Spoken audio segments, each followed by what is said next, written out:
Hello everybody, welcome to high priestess 7777। कैसे हैं आप सब लोग। मैं आ गई हूँ एक और फ्रेश रीडिंग के साथ, और आज की रीडिंग में हम चेक करेंगे कि शुड यू वेट और शुड यू मूव ऑन। क्या आपको इस रिश्ते में रुकना चाहिए या आपको मूव ऑन कर लेना चाहिए। ये टाइमलेस, जनरल और कलेक्टिव रीडिंग होगी, रिगार्डलेस आपकी रिलेशनशिप की स्टेज और फेज़ क्या है। ये रीडिंग सबके लिए ओपन है।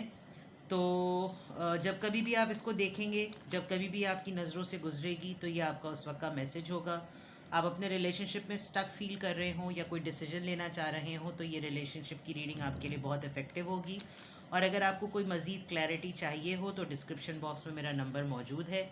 आप मुझे उस पर कनेक्ट कर सकते हैं, कांटेक्ट कर सकते हैं, और क्लैरिटी के लिए क्वेश्चन पूछ सकते हैं, डिटेल सेशन बुक कर सकते हैं। सारी चीज़ें वहाँ पर मौजूद हैं। डिस्क्रिप्शन बॉक्स में मेरा नंबर भी मौजूद है। साथ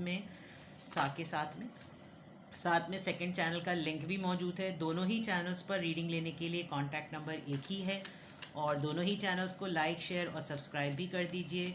और नोटिफिकेशन जो बेल आइकॉन है उसको प्रेस कर लें, ताकि जब कभी भी रीडिंग अपलोड हो तो आपको पहली दफ़ा में ही मिल जाए।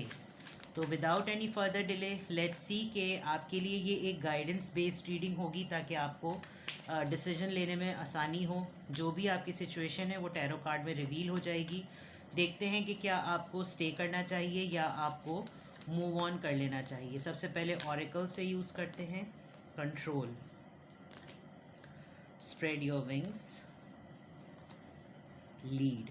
ओके, काफ़ी कंट्रोल्ड हैं आप तो इनसे, और आपकी चलती नहीं है। ये पर्सन आपको कोई डिसीजन लेने में, कोई डिसीजन बनाने में, आपको कोई यानी आपको अपने तौर पर ज़िंदगी गुजारने का राइट ही नहीं मिला हुआ है। आपने शायद इतना ज़्यादा सरेंडर किया हुआ है इस इंसान के आगे कि आपको नज़र सब कुछ आ रहा होता है, आपको सब कुछ पता चल रहा होता है कि जो है क्या है हकीकत, क्या है मामला, कैसे करना है, ज़िंदगी कैसे चलानी है। लेकिन ये आपको बोलने ही नहीं देते या देती। ये जो भी आपका पार्टनर है, आपके साथ साथ आपकी सिचुएशन को हर इंसान देख रहा है कि आप किस तरीके से रुल रहे हैं और आप किस तरीके से पिस रहे हैं।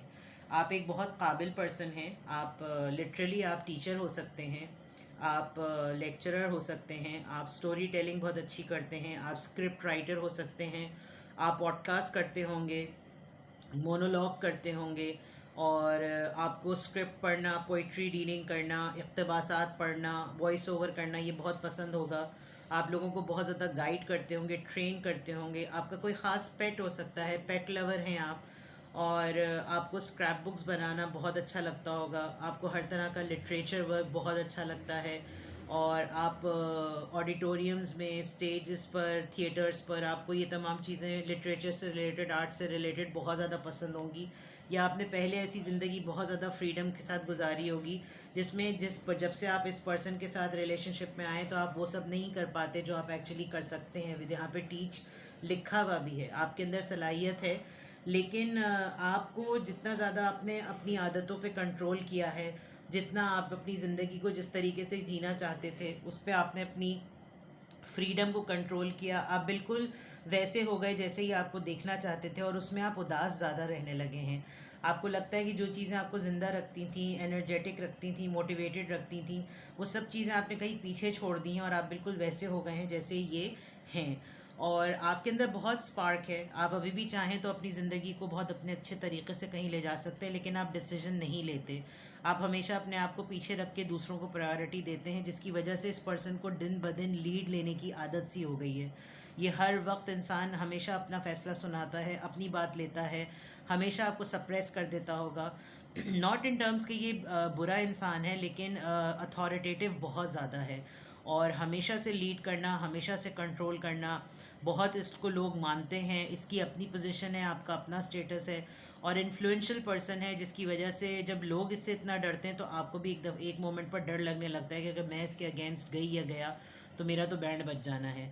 दूसरा ये कि ये एक डेडिकेटेड चीज़ है, यानी अगर इसमें बहुत दिल लगा के कुछ किया जाए, आप कुछ काम करना चाहते हैं, आप अपने ओन पर कुछ अपनी पहचान बनाना चाहते हैं, आप इस पर्सन के साथ रहते हुए थोड़ा सा शैडोड हो जाते हैं।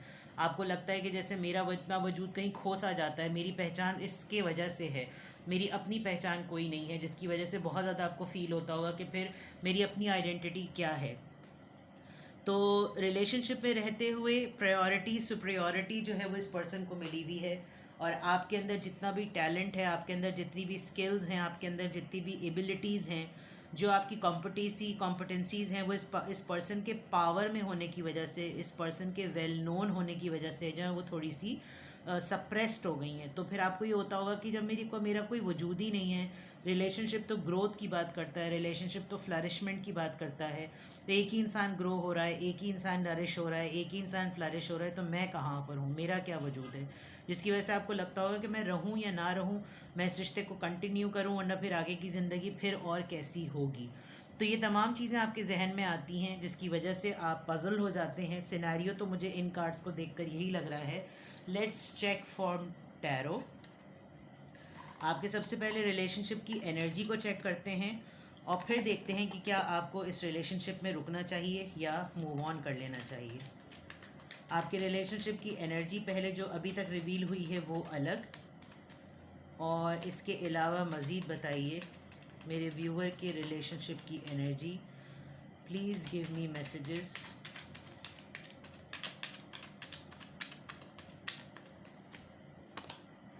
टू ऑफ सोर्ट्स, कन्फ्यूजन है, बिल्कुल है। 7 ऑफ कप्स, अपॉर्चुनिटीज़ आपके सामने आती हैं लेकिन आप उनको ऑप्ट नहीं कर पाते, मैनिपुलेट हो जाते हैं आप। ये पर्सन अपने अंदर बहुत पावर रखता है, और आप अपनी तरफ चीज़ों को अट्रैक्ट करते हैं कि वो चीज़ें आपकी तरफ आएँ। लेकिन जितना जितना आपके अंदर एक प्रॉब्लम ये भी है कि इस रिश्ते में अचानक से चीज़ें शुरू होती हैं और अचानक से ख़त्म हो जाती हैं। जितनी एनर्जी के साथ स्टार्ट होती हैं उतनी एनर्जी के साथ बैठ भी जाती हैं। तो कंसिस्टेंसी जो है वो पैशन की और डिटर्मिनेशन की बहुत पुअर है। प्लस ये कि आपका इस वक्त रिलेशनशिप खुद ही इटसेल्फ बड़े क्रॉस रोड पर है कि ये आगे चलेगा नहीं चलेगा, बनेगा नहीं बनेगा। इसको भी करियर की पड़ी है, मुझको भी करियर की पड़ी है, इसको भी अपॉर्चुनिटीज़ की पड़ी है, मुझको भी अपॉर्चुनिटीज़ की पड़ी है। तो जब ये सारी अपॉर्चुनिटीज़ की तरफ जाए तो फिर मैं क्यों ना जाऊँ। इसको जो चाहिए वो इसको आसानी से मिल जाता है। मैं हमेशा कॉम्प्रोमाइज़ करूँ विद दिस मैजिशियन कार्ड, और मेरा इजहार करने पर, मेरा एक्सप्रेस करने पर मुझे हमेशा कॉम्प्रोमाइज़ ही करना पड़ता है। तो फिर इस वक्त आप कहीं ना कहीं हद तक अपनी ख्वाहिशात को दबाते हुए भी नज़र आ रहे हैं, और फिर इन दी एंड ये कि फिर एकदम से सब चीज़ें ठीक हो जाती हैं तो आपको लगता है कि चलो पहले कुछ हुआ ही नहीं था। तो कन्फ्यूजन जो है वो इस रिलेशनशिप में जो है वो बहुत स्ट्रॉन्ग है। अब देखते हैं कि क्या आपको इस रिलेशनशिप में रुकना चाहिए या नहीं। सबसे पहले 2 ऑफ सोर्ट्स को क्लैरिफाई करें यहाँ पर। स्टे और मूव ऑन पे 2 ऑफ सोर्ट्स क्यों, 6 ऑफ वॉन्ड्स। आपको भी रिसेंटली कोई अपॉर्चुनिटी मिली है जिसमें आपको अंदाज़ा हो रहा है कि आपकी एफ़र्ट को किसी ने रिकग्नाइज़ किया है, आपके काम को किसी ने रिकग्नाइज़ किया है, और आपको फेम और नेम आपका पॉसिबल है। लेकिन आप पज़ल हैं कि मैं रिलेशनशिप की तरफ जाऊँ या फिर मैं इस काम की तरफ जाऊं। 7 ऑफ कप्स यहाँ पर क्यों आया है, 4 ऑफ कप्स। ये चीज़ आपकी लाइफ में पहली दफ़ा नहीं हो रही, हमेशा ऐसा होता आया है कि जब आपने किसी मटीरियलिस्टिक दुनिया में आपने किसी चीज़ को प्रायोरिटी दी, वहाँ पर आपको हमेशा डाउनफॉल हुआ है। आपको हमेशा आपने रिजेक्शन बहुत ज़्यादा जो है ना बेयर की है। तो अब ये रिश्ता आपके पास है तो आपको लगता है कि यार अल्लाह अल्लाह करके एक रिश्ता है, अब मैं इसको भी छोड़ दूँ, इसको भी रिफ्यूज़ कर दूँ, मुझे वैसे ही पिछले लोगों ने जो है रिजेक्ट कर दिया। प्लस मैंने जब कभी भी अपने करियर को वो दिया, प्रायोरिटी दी, तो हमेशा मुझे वहाँ से भी रिजेक्शन मिलती थी। मेरी बैड लक चलती है, ये क्या होता है, तो फिर मैं जो हूँ वो करूँ तो क्या करूँ। इस वजह से आप इस ऑप्शंस को भी ऑप्ट करते हुए ना कंफ्यूज हैं। प्लस आपको रिजेक्शन फियर बहुत है। आपको इस बात का ज़्यादा फियर होता है कि मुझे मटीरियलिस्टिक वर्ल्ड में अपॉर्चुनिटी नहीं मिलेगी, तो फिर आप उस अपॉर्चुनिटी को वेस्ट करके इसी रिश्ते में आप कंटिन्यू करते हैं। फिर जब आप कंटिन्यू करते हैं तो आपको वहाँ पे भी सक्सेस नहीं मिल रही होती। तो आपका रिजेक्शन फियर जो है ना वो बहुत ज़्यादा आपके ऊपर हावी हुआ है। मैजिशियन कार्ड यहाँ पर क्यों आया है, डिटैचमेंट का आप खुद नहीं सोच पाते। आप खुद नहीं सोच पा रहे कि आप इस पर्सन से अलग या दूर रहेंगे। आपको इस बात पे खुद ही नहीं कॉन्फिडेंस है कि आप इस पर्सन से अलग हो सकते हैं। आपको बिलीव ही नहीं होता कि आप जो हैं वो इससे अलग होकर सोचेंगे। आपको अलग होने से पहले ही तड़प होना शुरू हो जाती है, आप पहले ही से आधे बावले हो जाते हैं कि मैं रहूँगा कैसे इसके बगैर।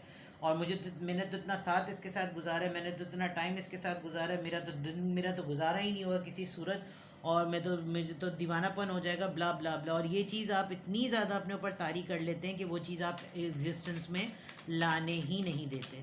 नाइट ऑफ वॉन्ड्स यहाँ पर क्यों आया है? 3 ऑफ पेंटिकल्स। आजकल आपको कोई रीज़न मिली हुई है, या तो आपको इस वजह से भी आपका ज़्यादा दिमाग ख़राब हो रहा है, आपको ज़्यादा गुस्सा इसलिए भी आ रहा है क्योंकि आप इनको कहीं और डाइवर्टेड होते हुए देख रहे हैं, आप इनका इंटरेस्ट किसी और पर्सन में डेवलप होते हुए देख रहे हैं। तो ये बात आपको बहुत ज़्यादा फील हो रही है कि भाई मैंने इतना साल तुमको दिए और इतना अरसा देने के बावजूद भी अगर तुम कहीं और पर मुंह मार रहे हो तो फिर मेरा रुकने का क्या फ़ायदा। और फिर उस मद में आप ज़्यादा सोच रहे हैं कि फिर मैंने इतने साल देकर अपना बहुत कुछ गंवा दिया, फिर अब मैं जो हूँ वो को डिपेंडेंट होकर मैं खुद भी इसमें स्टक रहा हूँ, ये अपने मज़े भी करते रहें, तो इट्स बेटर कि मैं मूव ऑन कर लूँ। तो ये जो नाइट ऑफ वॉन्ड्स है, आपको इनकी आदत का अंदाज़ा है कि ये थोड़े से फ्लर्ट हैं, या इनकी कुछ आदतें ऐसी हैं कि हर किसी से दोस्तियां कर लेते हैं और इजी हो जाते हैं, बहुत कंफर्टेबल इनकी टोन है जिसमें हर कोई कंफर्टेबल हो जाता है, जिसकी वजह से आपको लगता होगा कि ये तो मामला बिल्कुल भी जमता हुआ नज़र नहीं आ रहा। तो नाइट ऑफ वॉन्ड्स यहाँ पर यूँ आया है। अब फाइनली देखते हैं कि क्या आपको मूव ऑन कर लेना चाहिए या स्टे करना चाहिए। Please give me 3 cards. 2 of wands, Aries Leo Sagittarius. 8 of swords, Libra Gemini Aquarius and the emperor. आप इनसे डरते इतने हैं कि आप कभी भी ये फैसला नहीं कर सकेंगे कि आप मूव ऑन कर दें। आप शायद इस बात के इंतज़ार में हैं कि ये पर्सन खुद कोई डिसीजन लेकर आपको लात मार दे तो ही आप सुकून से चैन से किसी कोने में पड़ जाएंगे, वरना आप कभी भी ये फ़ैसला नहीं ले सकते। आप मूव ऑन करने का कभी भी डिसीजन या इनिशिएटिव नहीं लेंगे।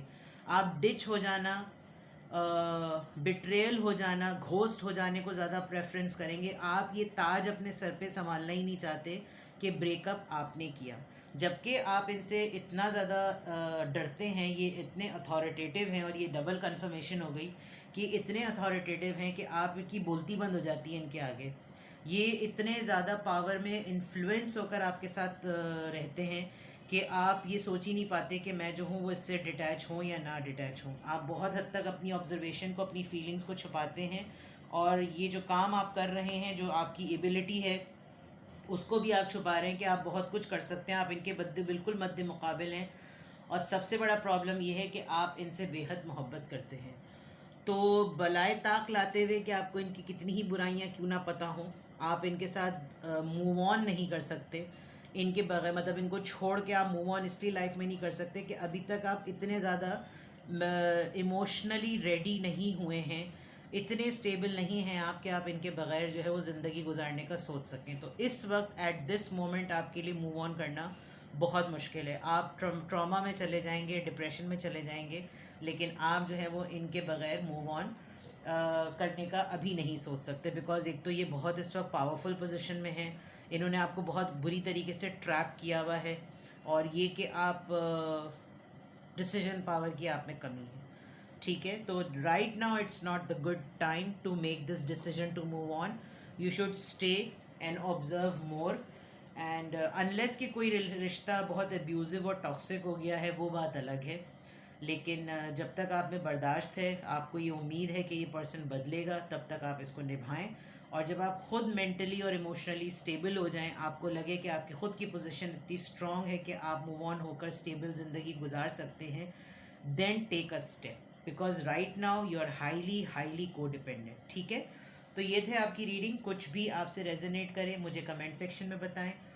प्राइवेट रीडिंग लेनी हो तो कांटेक्ट कर लें, कोई क्वेश्चन पूछना हो तो वो भी पूछ सकते हैं। Private readings free of cost नहीं होती। अपना बेहद ख्याल रखिएगा। Bye bye.